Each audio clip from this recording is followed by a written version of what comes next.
Copy और किताबों से दोस्ती करने वाला एक लड़का जो कि राजस्थान के भरतपुर का रहने वाला, जब भी उसका किताबों से या कॉपी से मन ऊब जाता था तब वो अपना मन को हल्का करने के लिए टेलीविजन खोलकर हमेशा क्राइम पेट्रोल या सावधान इंडिया देखा करता था। जब जब वो ज्यादा देर तक देखता था तो एक दिन उसकी माँ उससे कहती है कि बेटा, जब भी देखो तुम क्राइम पेट्रोल देखते रहते हो, आखिरकार तुम्हारे इरादे क्या हैं? अक्सर आपने सुना होगा कि क्राइम पेट्रोल देखकर लोग अपराधी बन जाते हैं, क्राइम पेट्रोल देखकर नई नई तरकीब सीख जाते हैं। लेकिन ये लड़का कुछ और सोच रहा था, ये लड़का कुछ और कर रहा था। मनी मन कुछ ठान लिया था और वो ठान लिया था यूपीएससी का एग्जाम क्लियर करने का। यूं तो उसने बीटेक की पढ़ाई कर रखी थी और बेहद ब्रिलियंट, बेहद शार्प माइंड और होशियार, जितनी तारीफ की जाए उतनी ही कम। और जब पहली बार वो यूपीएससी के एग्जाम में बैठता है तो पहली बार में 160वीं रैंक लेके आता है। पूरे भारत में 160वीं रैंक का मतलब है कि उसको मिलता है आईपीएस का कैडर। और आईपीएस का कैडर मिलने के बाद 2020 में उसकी ट्रेनिंग और 21 में ट्रेनिंग पूरी होती है। और ट्रेनिंग पूरी होने के बाद उत्तर प्रदेश के जिला प्रयागराज में उसको पहली पोस्टिंग मिल जाती है। जब पहली पोस्टिंग मिलती है और एक ऐसा केस सामने आता है जिसको हल करने में बड़ी दिक्कतें हो रही थी, मगर उसने अपना सिक्स सेंस लगाया, वही वाला सिक्स सेंस जो क्राइम पेट्रोल में उसने सीखा था। जब इस केस को हल करता है तो हल करने के बाद उस केस की गूंज सोशल मीडिया के माध्यम से बड़ी तेजी से फैल जाती है। और जितने लोग भी इस केस के बारे में सुन रहे हैं वो लोग उस लड़के को, जो सांवला सा लड़का है, सैल्यूट करने पर मजबूर हो जाते हैं।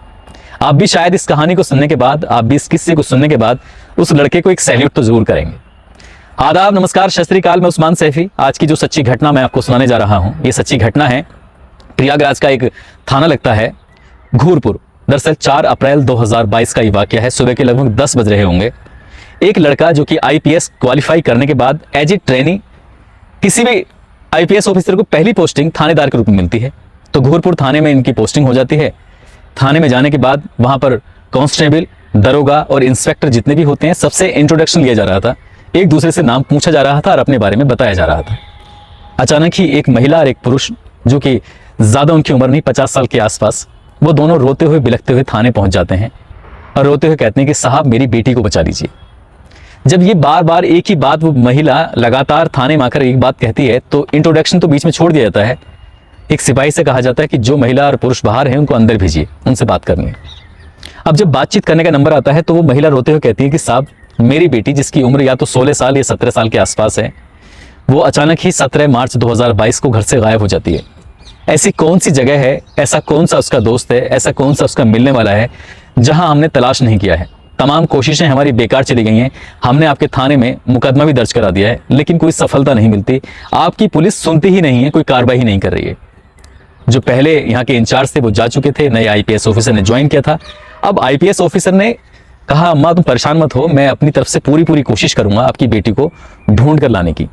1-2 दिन का समय गुजर जाता है, लेकिन आईपीएस ऑफिसर भी कुछ नहीं कर पा रहे थे। दिमाग थोड़ा चकरा जाता है कि करें तो क्या करें। जिस लड़के पर शक था उस लड़के के नंबर पर जब फोन करते हैं तो बंद आता है।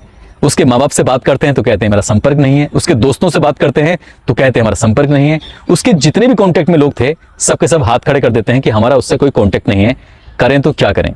1-2 दिन बीतने के बाद फिर अम्मा और उसके हस्बैंड, दोनों मियाँ बीवी, जब थाने पहुंचते हैं और थाने में जाकर कहते हैं कि साहब, क्या तुमने हमारी संतोषी का कुछ पता किया? दरअसल उस लड़की का नाम संतोषी है। उस लड़की के बारे में जब उसकी माँ फिर रोते रोते बिलखते हुए बताती है, तब एक जो नाम है सुरजीत, जिस लड़के पर शक था, तो माँ उसका फेसबुक पर फोटो दिखाती है। फोटो दिखाते हुए अचानक से आईपीएस ऑफिसर की नजर पहुंच जाती है फेसबुक की टाइमलाइन पर, और टाइमलाइन के उस फोटोग्राफ्स पर नजर पहुंच जाती है जिसको अभी 24 घंटे पहले ही अपडेट किया गया था। अब 24 घंटे पहले अपडेट किया है, सारे नंबर बंद हैं, तो आखिरकार किया जाए तो क्या किया जाए। इन्होंने एक टीम गठित करते हैं और टीम में एसआई पंकज कुमार होते हैं, कांस्टेबल हरिकेश और महिला कांस्टेबल सरोज मौर्य और महिला कांस्टेबल कीर्ति गुप्ता। इन 4-5 लोगों की टीम बनाई जाती है। इनसे कहा जाता है कि हर संभव जो भी हो सके वो प्रयास करिए और मुझे ये संतोषी हर हाल में चाहिए। लेकिन जब काफी समय बीतता चला जाता है, घंटे दर घंटे बीतते हैं, माँ बाप का दबाव लगातार बढ़ता चला जाता है। उनके जो आंसू थे, उनकी जो दर्द था, परेशानी थी, ये आईपीएस ऑफिसर देख नहीं पा रहे थे, क्योंकि जिंदगी में पहली बार उन्हें एक ऐसी पोस्ट मिली थी जिसकी जिम्मेदारी बहुत बड़ी होती है। अब उस जिम्मेदारी को निभाने का वक्त आ चुका था। निभाएं तो कैसे निभाएं? तभी उन्हें अपना पुराने दिन याद आते हैं जो क्राइम पेट्रोल के दिन थे। क्राइम पेट्रोल में बहुत सारी चीजें इन्होंने ऐसी सीखी थी जो वाकई क्राइम पेट्रोल में काबिल गौर होती हैं। कई बार आदमी देखकर अपराध भी कर लेता है, लेकिन इन्होंने अपराध करने के लिए नहीं बल्कि केस को हल करने के लिए अपने तिगड़मबाजी, अपने दिमाग जो लगाते हैं, और वो दिमाग वाकई आप भी सुनकर हैरान हो जाएंगे, आप भी सुनकर खुश हो जाएंगे कि वाकई बहुत अच्छा काम किया है। एक कोमल नाम की एक लड़की की फेसबुक आईडी बनाई जाती है, बेहद खूबसूरत उस पर फोटो लगाया जाता है और उस लड़की के जैसे लड़की की फेसबुक आईडी बनाई जाती है तो एक दिन में ही 100 से ज़्यादा फ्रेंड रिक्वेस्ट आने लगती हैं।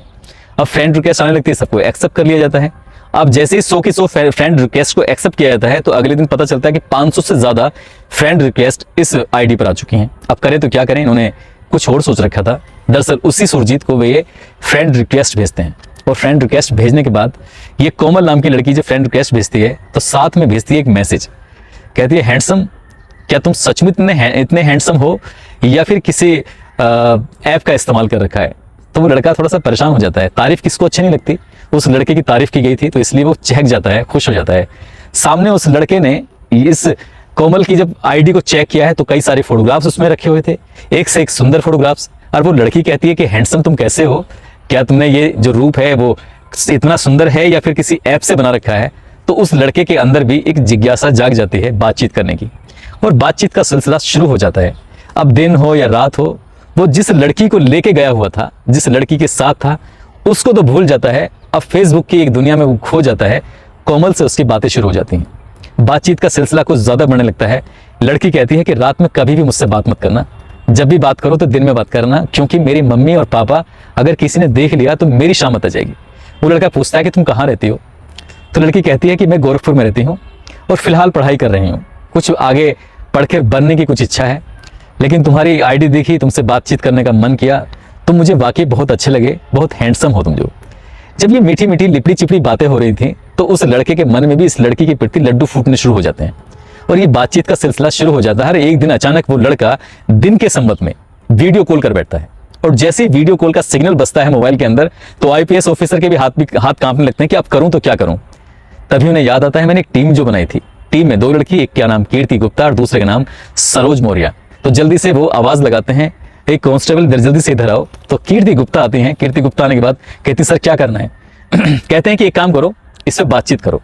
कीर्ति गुप्ता भी बेहद खूबसूरत हैं और खूबसूरत क्या, वो सारे फोटोग्राफ्स उन्हीं के लगे हुए थे और जल्दी से क्लिक करके जब बातचीत करते हैं तो वही हाय हैंडसम कैसे हो। वो लड़का खुश हो जाता है कि मैं जो बात कर रहा हूँ सही लड़की से बात कर रहा हूँ, कोई गलत लड़की नहीं है। अब यहाँ से बातचीत का सिलसिला शुरू हो जाता है। लड़की कहती है कि तुम कहाँ हो, क्या करते हो, क्या नहीं करते हो, जो उसकी बारीकियां जानने लगती है। अब बातचीत करते करते 4 दिन का समय बीत जाता है और जब 4 दिन का समय हो जाता है तभी वो लड़की कहती है कि तुम हो कहाँ पर, कुछ तो भेजो, कुछ वीडियो कुछ भी। तब वो अपने एक 30 या 40 सेकंड की एक वीडियो बना के भेजता है और उस वीडियो में वो कुछ नहीं भेजता बल्कि एक सबूत दे देता है और उसी सबूत से कुछ हाथ लगता है। दरअसल जिस होटल के सामने खड़े होकर वो बातचीत कर रहा था, जिस होटल के सामने उसने एक वीडियो बनाया था, वो होटल था फॉर्चून, जो कि बासी नवी मुंबई में था। इतना ये जानते थे आईपीएस ऑफिसर और इन्होंने ये तो खैर पता कर ही लिया था कि लड़का फिलहाल मुंबई के अंदर है और लड़की साथ में है या नहीं है, लड़की कहीं ऐसा तो नहीं है किसी को बेच दी हो या लड़की के साथ कुछ ऐसी कोई अनहोनी घटना तो नहीं हो गई है। अभी लड़की के संबंध में कोई बातचीत नहीं हो रही थी, कुछ भी नहीं हो रहा था, लेकिन बात चल रही थी सिर्फ लड़के से। और लड़के से बातचीत करते करते लड़की यानी कि कोमल ने कहा कि सरजीत मुझे ना आपका नंबर चाहिए और जब भी मुझे मौका मिलेगा मैं अपने आप से कॉल कर लूँगी और अगर तुम्हें ज़रूरी समझो तो नंबर दे देना, नहीं तो हम मैसेंजर पे यूं ही बातचीत करते रहेंगे। अब सुरजीत का कोमल के प्रति विश्वास बेहद बढ़ चुका था। सुरजीत ने अपना नंबर जैसे ही उसमें मैसेंजर पर अपलोड किया है, ये नंबर अब पुलिस के हाथ पहुंच चुका था। पुलिस ने इस नंबर की सीडीआर निकलवाती है और एक ही नंबर था जिससे वो लगातार बातें कर रहा था और वो नंबर किसी और का नहीं बल्कि जिस मकान में वो लड़का रह रहा था उसका। उस मकान मालिक को बहुत प्यार से समझाया जाता है कि हम उत्तर प्रदेश की पुलिस बात कर रहे हैं, प्रयागराज से। कोई भी होशियारी करने की कोशिश की तो शायद तुम्हारा अंजाम बहुत खराब होगा, इसलिए हमने तस्दीक करने के लिए फ़ोन किया है कि ये जो सुरजीत है तुम्हारे पास रहता है नहीं रहता है, इसके साथ ये अकेला है या किसी के साथ है, जो भी है सही सही बताओ। मकान मालिक पुलिस की डर की वजह से बिल्कुल सही इन्फॉर्मेशन दे देता है और सही इन्फॉर्मेशन मिलते ही पुलिस यहाँ से सक्रिय होती है और एक टीम जाती है सीधा मुंबई और मुंबई में उसी घर पर रेड मारती है जिस घर में वो लड़की यानी कि जिसका नाम संतोषी है, संतोषी जो कि 17 मार्च से गायब थी, सुरजीत के साथ ही उसी होटल में थी।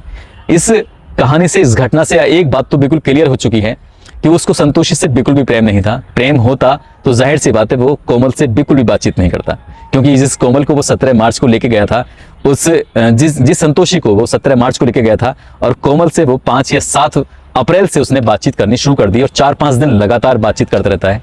और वो दिन आ जाता है यानी कि 19 अप्रैल 2022 को आखिरकार मुंबई के उसी घर से उसको दबोच कर जब सीधा यहाँ लेके आते हैं तो पता चलता है उसने उस लड़की के साथ वाकई कुछ गलत भी किया था। उससे जब उसके साथ सख्ती से पेश आया जाता है तो उसके मंसूबे कुछ अच्छे नहीं लग रहे थे, यानी कि उस लड़की के साथ वो कुछ गलत करने की फिराक में था। फिलहाल इस मामले की पूरी जांच की जा रही है, लेकिन जैसे ही ये बात सोशल मीडिया पर आती है कि एक IPS ऑफिसर जिसका नाम है चिराग जैन ने जैसे ही ये अपना पहली पोस्टिंग उस घोरपुर थाने में ज्वाइन किया था और किस तरकीब से चिराग जैन ने IPS ऑफिसर ने इस मामले का खुलासा किया है, उस सुरजीत को मुंबई से खींच कर लिया है अपने थाने में और वहां से लाके उसके मेडिकल परीक्षण कराने के बाद उसके खिलाफ और धाराओं में मुकदमा तरमीम करने के बाद उसको जेल भेज दिया गया है।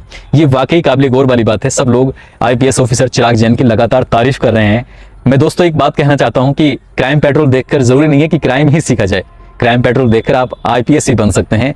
क्राइम को कैसे कम किया जा सकता है, क्राइम को कैसे हल किया जा सकता है, ये भी सीख सकते हैं। और ये सीखा है चिराग जैन IPS ऑफिसर ने। इस बात की तारीफ ना केवल वहां के SSP कर रहे हैं बल्कि IG DIG भी तारीफ कर रहे हैं। सोशल मीडिया पर इस चिराग जैन की जमकर तारीफ हो रही है। ऐसे ऑफिसर की वाकई हर थाने में हर जगह पर जरूरत है ताकि किसी भी माँ बाप को, किसी भी बेटी को आसानी से और कम समय में इंसाफ मिल सके। दोस्तों इस कहानी को, इस किस्से को सुनाने का उद्देश्य किसी को परेशान करना नहीं है, किसी का दिल दुखाना नहीं है, बल्कि आपको जागरूक करना है, आपको सचेत करना है। और जब ये लड़की अपने घर वापस जाती है, उसके 164 के बयान होते हैं और अपनी माँ को पूरी कहानी बताती है तो माँ के मुंह से सिर्फ एक ही बात निकलती है कि बेटा तुम हमेशा खुश रहो और तरक्की करते रहो। ये शब्द निकलते हैं IPS ऑफिसर के लिए। दोस्तों अपना ख्याल रखें, सुरक्षित रहें। जय हिंद, जय भारत।